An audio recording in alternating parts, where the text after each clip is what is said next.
V nedeľu 17. marca sa v obradnej sieni obecného úradu v Štrbe už po 86. krát stretli recitátori pri príležitosti oslavy umeleckého slova, ktoré pred 24 rokmi pozdvihol aj náš rodák dr. Peter Švorc. Slávnosti poézie boli venované Pavlovi Orságovi Hviezdoslavovi. Tohtoročný výber venovania týchto slávností poézie nebol náhodný, totiž v tomto roku si v súvislosti s našim najväčším básnikom pripomíname niekoľko výročí s ním spojené. Práve súťaž Hviezdoslavov Kubín oslavuje svoje okrúhle 70. jubileum.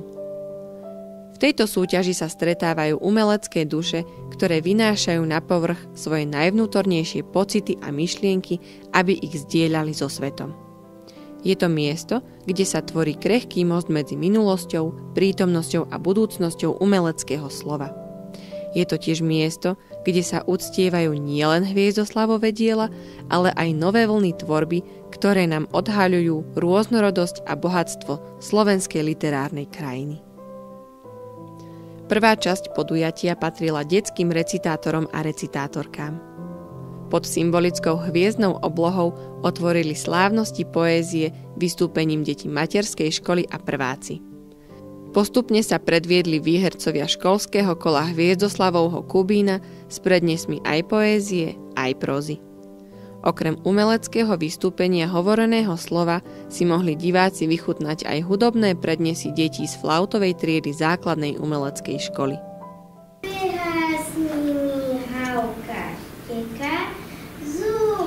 Celý spod nožteka, no čo robí, aký krik, zastrašujú nechcení. Pani učiteľka Mila prvákovi poradila, chyť si pero do ručičky, písmenka píš pomaličky. Čože sa to v snehu borí, čože sú to aké stvory, že by chlapci veru nie. Tí neznajú učenie. Ani chlapci, ani vtáky, musí to byť zázrak dáky.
Obliekla, to bola paráda, vlásky jej česala, hladkala políčku a pritom bábike vravela rozprávku.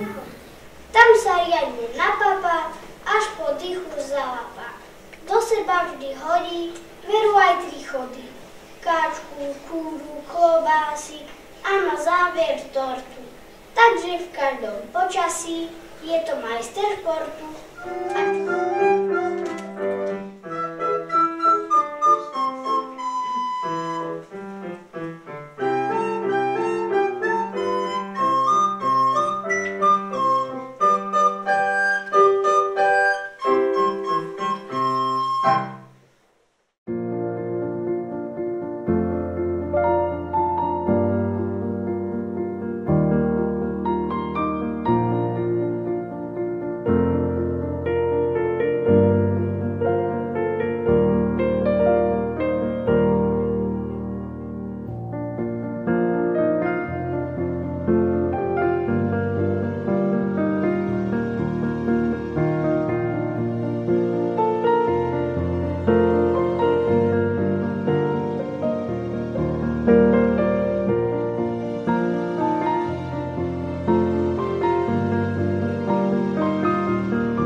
aby som sa zasmial.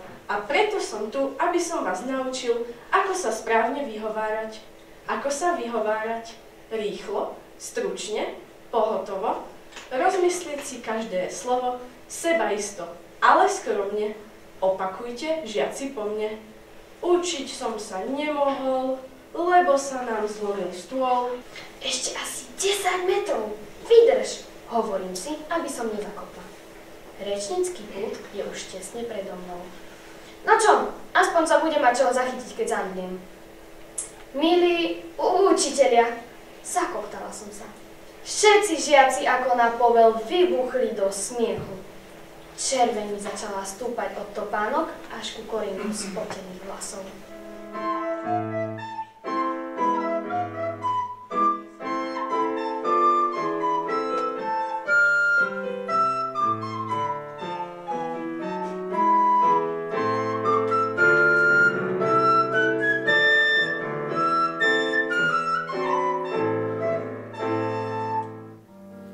Druhá polovica slávnosti už patrila Hviezdoslavovi. Pomedzi prierez jeho životopisu a zaujímavosti sa predstavili aj dospelé recitátorky, ktoré predniesli najznámejšie diela nášho velikána, ako Hajníková žena, Ežo Vlkolínsky, Anča a diela oslavujúce prírodu a rodný kraj. Jeden kus na východ, na polnoc od bratov. Jeden, čo ma drží za Vysokou Tatrou. Hrdo si tá Tatra vyzerá dohora. Naša sláva ona, ale i pokora. Jeden švihot sokola, prez horu mužné zahvízdanie, na holiach jeden záblesk vatry a nás už chváce povoda.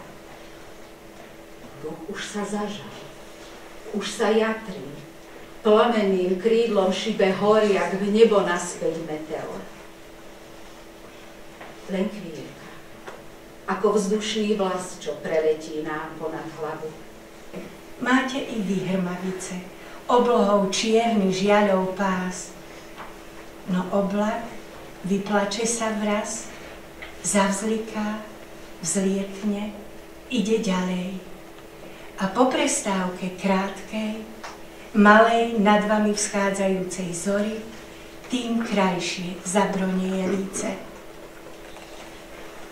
Mier privanie zas z hora, z dola, ihličkou každou perla krás odvisne, jak by hviezdou bola. Och, pačrev, rýkla celá splašená. Och, bodaj, tak mi prebrať z driemoty, len toľko, že som neprepadla cez ohavu. Ideš spať, moch? Ja vás rád veľmi. Iď, kopnem ťa, ty žaba. Ale no, zás chlapča frnkom, prekážajúc jej urputne v chodi. Či je si potvora, ha? Ezechielov, Bocko vie. A jak ťa zovú? Penkom. Anča kukla najprv do okienka, prieč od hlavy, kde nechali škárku. To ples, zhýkla, rozkoš ako nikdy. Nemeškala, do pitvorca vbehla, uskočila k dverám, na prach, na ňom ustrnula divom. Všetci v tanci, zhýkla, všetci. Vidia i ju. Vidí ten i onen, najmä tamten, predhudci, čo zastal. Podprel z krásy. Povedz, kvietku zlatý, tmavom na úhore. Jak sa voláš? Podbeh. A čo kúkáš hore? Pozerám, či príde skoro orať. Gazdu. Ovenčím mu verplu, keď poženie brázdu. Ty, spodkra zas sivé, čo upieraš očka, tebe ako meno? Ja som Piavôčka. A čo vzdycháš? Čakáš va tiež koho s vienkom? Dievčinu, keď pôjde tadiaľ s poludnienkom.